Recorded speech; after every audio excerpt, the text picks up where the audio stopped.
아들을 앞세우고 솔직히 저도 따라가려고 했는데 차마 아들이 남기고 간 손주가 눈에 밟혀서 마음 먹은 대로 하지 못하고 살아가고 있어요. 아들을 가슴에 묻은 어미의 심정이 어떨지 상상이 되시나요? 내 살이 도려내지고 뼈가 깎이는 그런 고통과 비슷하다고 하면 이해가 되실까요? 저는 억울합니다. 왜냐면 다들 사고 때문에 아들이 세상을 떠났다고 하지만 저는 그렇게 생각하지 않아요. 명백히 누구 때문에 아들은 세상을 떠난 것이나 마찬가지라고 생각해요. 원통하고 또 원통한 어미의 이야기 들어주세요. 저는 남편과의 사이에 자식이 하나 있었어요. 그 하나 있는 자식이 저보다 세상을 먼저 떠난 그 아들이죠. 남편과는 우연히 친구의 소개로 처음 만나게 됐고, 당시 검사 일을 하고 있는 남편은 저에게 있어서 세상에서 제일 멋진 그런 사람이었어요. 40년 전 그때만 해도 검사라는 직업을 가진 사람들은 평범하게 볼 수 있는 그런 사람들이 아니었잖아요. 그런 사람과 연애를 하고 결혼까지 했으니 제가 얼마나 남편을 우러러보며 살았겠어요. 저에게는 제 남편보다 잘나고 멋진 사람이 없었어요. 그만큼 남편을 많이 사랑했고요. 처음 결혼을 한다고 시부모님께 인사를 갔을 때 시어머님이 저를 탐탁치 않아 하셨어요.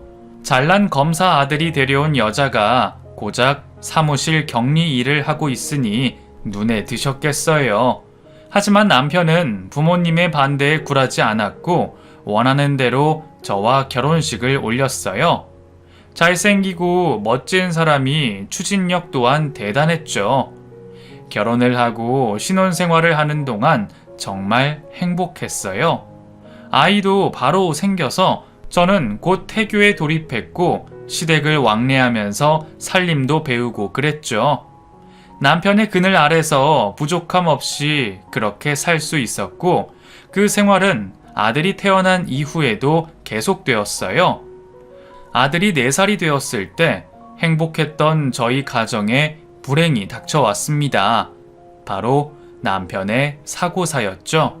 전화로 알려온 남편의 소식에 처음에는 믿지 않았어요. 분명히 아침까지만 해도 잘 다녀오겠다고 인사를 하고 집을 나선 사람인데 집을 나선 지 5시간 만에 싸늘한 주검이 되었다니요. 어느 누가 그 말을 바로 믿을 수가 있겠어요. 하지만 그건 사실이었고 수사를 하는 동안에 우발적으로 일어난 일이라 누가 손을 쓸 틈도 없이 일이 벌어졌다고 하더군요. 하루아침에 아들을 잃어버린 어머님은 소식을 듣자마자 혼절하셨고 남편을 잃은 저 또한 망연자실하고 말았어요. 그때 아들의 나이 겨우 4살이었어요. 그러니 제가 얼마나 막막했겠어요. 그때 그 순간은 지금 다시 생각해도 아찔할 만큼 저에게 너무나 큰 충격이었어요.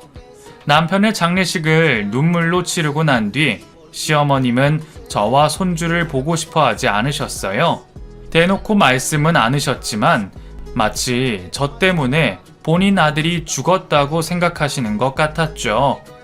물론 화풀이 대상이 필요하셨겠죠. 그래서 남편 잃은 저에게 모질게 대하셨겠죠. 그 마음 이해 안 되는 건 아니지만 저도 시어머니처럼 남편을 하루아침에 잃은 거잖아요. 시어머님처럼 저 또한 소중한 사람을 잃은 건 같은 입장인데도 어머님은 거기까지 생각하지 못하셨어요. 그때는 그게 너무나 원망스러웠어요. 아들을 잃은 걸 제 탓이라고 치부하시려는 모습이 너무나 서운했죠. 하지만 지금 시어머님과 같은 입장이 되어 자식을 잃어보니 그때 어머님의 심정이 이해가 되는 것 같아요. 사람이 자식을 잃고 어떻게 정상적인 사고를 할 수가 있겠어요. 그러니 그때 어머님도 그러셨던 거겠죠. 세상을 떠난 남편의 역할을 제가 하기 위해 일을 하러 나가야 했어요. 아직 어린 아들을 안전하게 시어머님께 맡기고 싶었지만 그것도 여의치 않았어요. 저희를 보고 싶어 하지도 않으셨으니 맡기는 건 꿈도 못 꿀 일이었죠. 마음의 병이 생긴 시어머님은 손주도 눈에 들어오지 않으시는 것 같더군요. 결국 저는 시댁과 거리가 점점 멀어졌고 나중에는 인연이 완전 끊어져 버렸어요.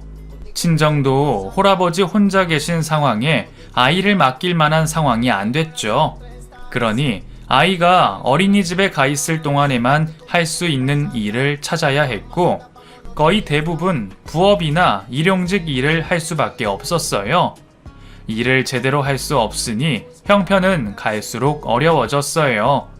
시댁에서도 지원이 끊어져 버렸고 저 혼자 세상과의 외로운 싸움이 시작되었죠. 아들이 자랄 때까지 참 고생 많았어요. 돈 되는 건 다 하려고 그렇게 분주하게 뛰어다니고 그랬어요. 저는 제대로 먹지도 못하면서 아들은 학교에서든 어디서든 꿀리지 않게 하고 다니려고 정말 많이 챙기고 그랬어요.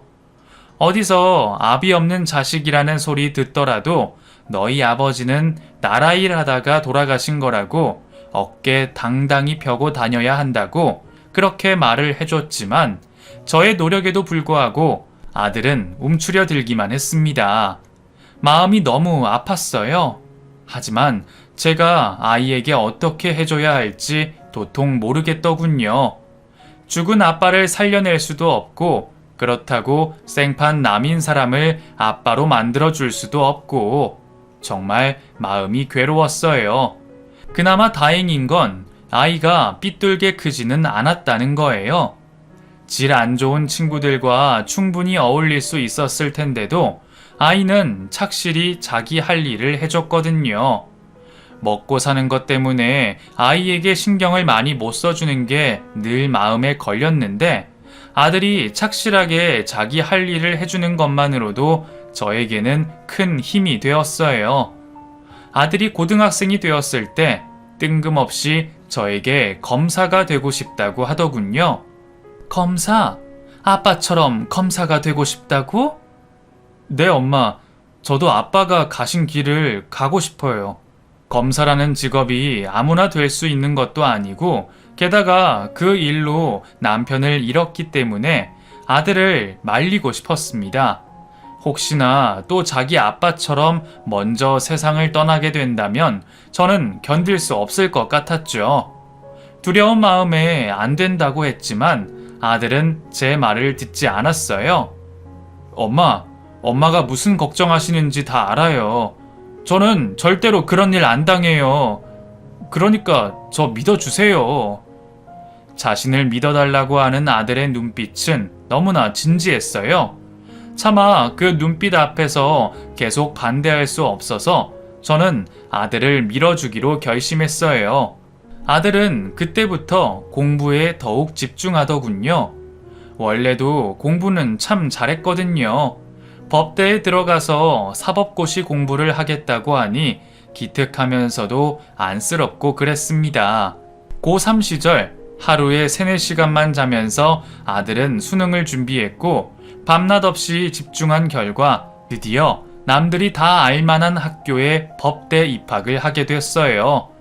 그때 얼마나 기쁘던지. 먼저 간 남편 생각과 홀몸으로 아들을 키워내며 받았던 모든 서러움들이 다 사라지는 것 같더군요. 지금도 그때 생각에 저절로 웃음이 지어질 만큼 인생에서 가장 행복했던 순간이었어요. 그렇게 아들은 법대에 입학해 사법고시를 준비했어요. 대학생이 돼서 남들 다 하는 연애 같은 것도 하지 않고 그렇게 학교 공부에 충실하더군요. 준호야, 너는 여자친구 없어? 그런 거 없어요, 엄마. 그리고 여친 사귈 시간도 없고. 공부도 좋지만 친구들이랑 어울리고 그래, 응? 내가 알아서 해요, 엄마. 아들의 관심사는 늘 책이었어요. 친하게 지내는 친구도 단짝도 없는 아들이 저는 걱정이 되더군요. 공부도 중요하지만 그래도 사회생활이라는 건 인간관계인데 그 부분이 아들이 힘들어하는 것 같아 신경이 쓰였어요. 하지만 한편으론 검사만 되면 다 해결될 거라는 생각도 들더군요.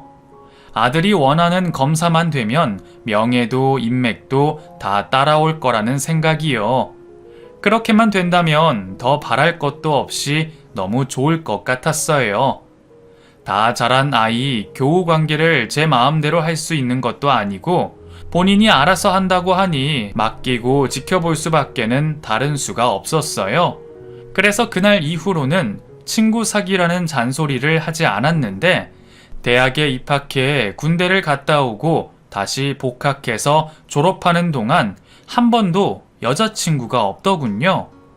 가끔 머리 식힐 겸 친구들을 만나 밥 한 끼 하는 것 외에는 늘 두꺼운 책을 붙들고 있었고 저는 그런 아들이 걱정이 되면서도 당장 닥친 사법고시만이라도 잘 치르기를 바라며 열심히 뒷바라지를 했습니다. 학비에 생활비에 저 혼자 벌어 그 모든 지원을 다 했어요. 남편이 죽은 다음부터 안 해본 일 없이 남의 집 청소며 식당 일이며 건설 현장들을 돌아다니며 닥치는 대로 일을 했어요. 물론 힘들었죠. 쉬는 날 없이 내 인생에 내 이름 석자는 지워버리고 아들만 바라보며 살았는데 왜 지치지 않았겠어요. 하지만 그 모든 고생의 보상이 아들이 검사되는 그 순간이었기에 이제 얼마 안 남았다는 생각으로 버티고 또 버티고 버텼습니다. 대학을 졸업하고 드디어 사법고시를 치렀어요. 아들은 긴장감 때문에 사뭇 비장한 느낌마저 들 정도로 단단히 준비를 해서 고시장으로 향했죠. 시험 100일 전부터 시작된 합격 기원 새벽 기도를 그날 마지막으로 드리고 저도 아들이 열심히 시험을 치는 고시장 앞에서 기다렸어요. 시험이 끝나는 시간까지 얼마나 피가 마르던지 손에 땀이 흠뻑 차서 손수건을 계속 들고 있어야 했지요. 마침내 아들이 고시장 밖으로 나왔고 밝은 얼굴이길 바랬지만 온통 찡그린 표정으로 나오더군요. 왜? 어려웠어? 이번에 시험 문제가 좀 이상했어요. 내 예상과 많이 달랐어. 그래도 점수가 나와봐야 아는 거니까 미리 실망하지 마. 알았지? 당연하죠. 신경질을 내며 앞서 걸어가는 아들의 뒷모습을 보는데 왠지 모르게 불안한 마음이 들었어요. 안 좋은 생각 자체를 하면 안 된다는 걸 알고 있었지만 쉽사리 기분 전환이 안 되더라고요. 결과야 어찌 나오던 그간 애쓴 아들을 위해 보양식을 준비해 먹이고 싶었어요. 그래서 상다리가 부러지게 음식을 준비했는데 아들은 계속 신경질적이었어요. 아직 결과도 안 나왔는데 김칫국부터 마셔요. 그래서 준비한 거 아니야. 너 그동안 공부한다고 너무 힘들었잖아. 그래서 너 보양시켜주려고 마련한 거지. 요즘 입맛도 없어서 밥도 제대로 못 먹는데 엄마는 좀 오버하지 마요. 준호야, 그런 말이 어딨어? 몰라요, 엄마. 나 밥 안 먹어요. 아들은 애써 준비한 음식에 젓가락질 한번 하지 않고 그 길로 나가버리더군요.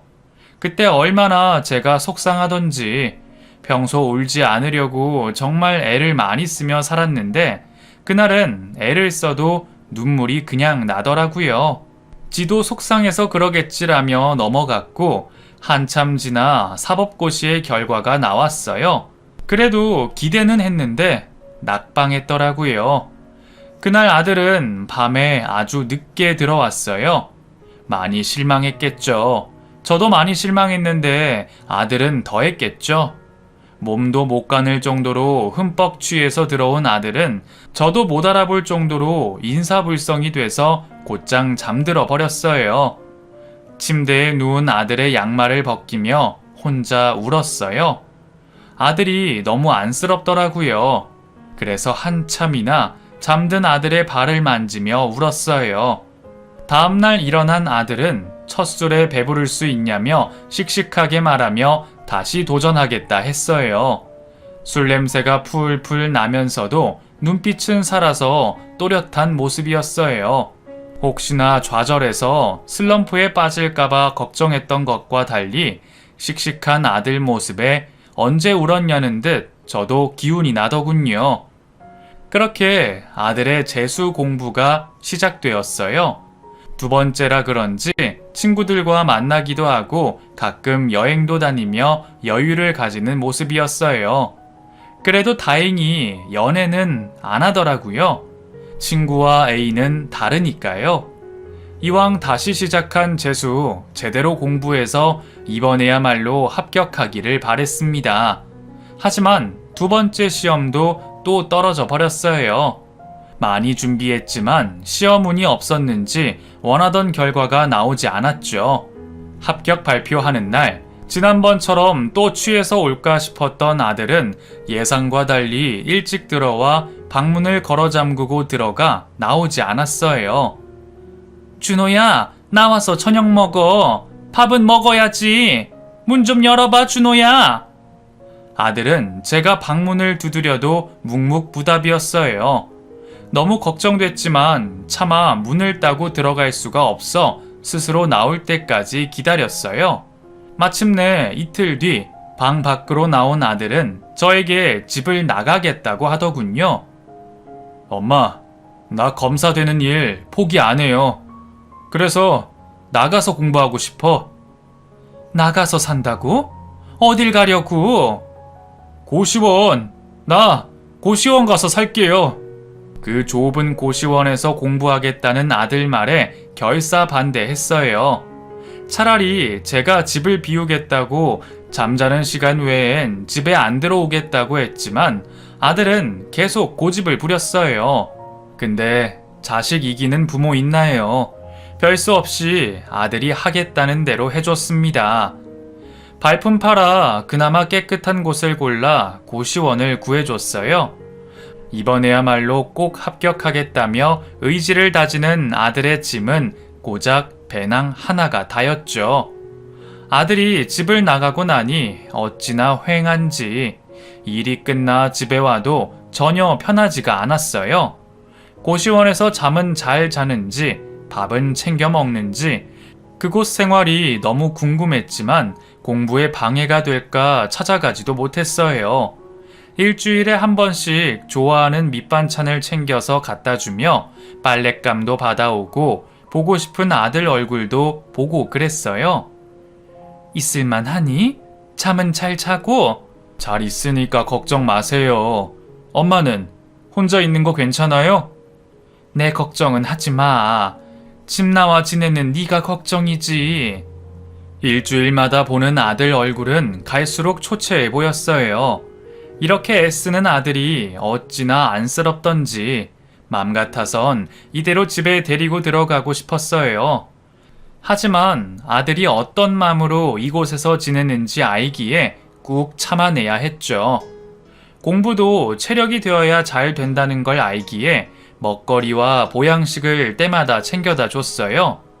그나마 챙겨준 건 다 잘 먹는 것 같아 안심이 되었는데 갑자기 아들이 이상한 말을 했어요.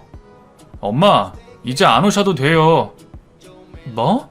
왜? 엄마 왔다 가시면 집중이 안 돼요. 그러니까 오지 마세요. 그래도 밥도 제대로 못 먹고 공부할 텐데.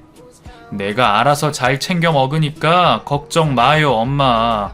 나 이번 시험에 정말 집중하고 싶어서 그래요. 그래, 알겠어. 대신 연락 좀 자주 해. 걱정이 돼서 원. 알겠어요. 얼른 가세요. 저 공부하러 들어가 봐야 해요. 아들의 말에 어쩐지 서운함을 느꼈지만 이번에는 정말 합격했으면 좋겠다는 마음으로 그렇게 하기로 했어요. 그날 이후 저는 아들의 고시원에 찾아가지 않았고 연락은 자주 하겠다고 했던 아들은 어쩐지 연락도 없더군요. 전화하고 싶은 마음이 굴뚝 같았지만 무소식이 희소식이겠거니 그렇게 참으면서 시간을 보냈어요. 그러나 저의 바람과는 달리 아들은 저에게 충격과 실망감을 안겨주었습니다. 시험을 2달 앞둔 어느 날 갑자기 집으로 온다는 아들. 무슨 일인가 싶어 아들이 좋아하는 갈비찜을 하고 그동안 못해준 음식을 한 상 차려서 아들을 기다렸죠. 그날 저녁 아들은 저에게 한 여자를 소개했습니다. 더욱 충격적인 것은 아들이 데리고 온 여자는 임신을 한 상태였고 아들은 저에게 이 여자와 결혼을 한다고 허락해달라고 하더군요.